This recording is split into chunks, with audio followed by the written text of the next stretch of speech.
ചേട്ടൻ്റെ പിറന്നാളിനൊരു ചെറിയ സദ്യ ഉണ്ടാക്കുവാണ്. അപ്പോൾ പായസത്തിന് വേണ്ടിയിട്ടുള്ള സംഗതികളെല്ലാം ഞാൻ വറുത്തുകൊണ്ടിരിക്കുകയാണ് എണ്ണയിൽ. അണ്ടിപ്പരിപ്പ്, മുന്തിരി, തേങ്ങാക്കൊത്ത് ഇതൊക്കെ വറുത്തു. 2 പായസമാണ് ഉണ്ടാക്കിയത്. ഒന്ന് സേമിയയും പിന്നെ ഒന്ന് പരിപ്പ് പ്രഥമനുമാണ്. ചേട്ടന് പരിപ്പ് പ്രഥമൻ ഭയങ്കര ഇഷ്ടമാണ്. അപ്പോൾ 2 പായസം ഉണ്ടാക്കിയിട്ടുണ്ട്. അപ്പോൾ ചേട്ടൻ റെഡിയായിട്ട് മക്കളുമൊക്കെ ആയിട്ടാണ് ആദ്യം സദ്യ കഴിക്കാൻ പോകുന്നത്. അപ്പോൾ ഞാൻ സാധനങ്ങളൊക്കെ റെഡിയാക്കി. ഫസ്റ്റ് പായസം റെഡിയാക്കി, പപ്പടം റെഡിയാക്കി. ചേട്ടൻ നിന്ന് ഇലയൊക്കെ കഴുകി റെഡിയാക്കുവാണ്. ഇലയൊക്കെ കഴുകി റെഡിയാക്കി കുട്ടിപ്പട്ടാളങ്ങളുമായിട്ടാണ് ഇന്ന് സദ്യ കഴിക്കാൻ പോകുന്നത്. എല്ലാവരും ഉണ്ട്. എൻ്റെ ഫ്രണ്ട്സൊക്കെ വന്നിട്ടുണ്ട്.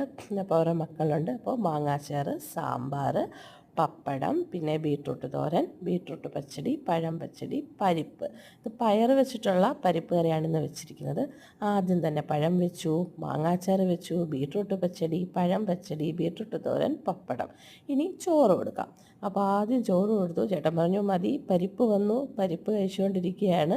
പരിപ്പ് കഴിച്ചതിന് ശേഷമാണ് ഞങ്ങൾ സാമ്പാർ കഴിക്കുക. അപ്പോൾ അടുത്തതായിട്ട് സാമ്പാറാണ് ചേട്ടന് കൊടുത്തിരിക്കുന്നത്. സാമ്പാറും കഴിച്ചു. ഇനി ആൾക്ക് പായസം. അപ്പോൾ സേമിയ ആദ്യം കൊടുത്തു. പിന്നെ അതിൻ്റെ കൂടെ തന്നെ പരിപ്പ് പ്രഥമനും കൊടുത്തു. ഭയങ്കര ഇഷ്ടമാണ്. ഇതിൻ്റെ കൂടെ പപ്പടവും പഴവും കൂടെ കൂട്ടി കഴിച്ചാൽ അടിപൊളി ടേസ്റ്റാണ്. പിന്നെ ഞാനും പുഷ്പയും ദയാലിനിയും കൂടെ കഴിച്ചു.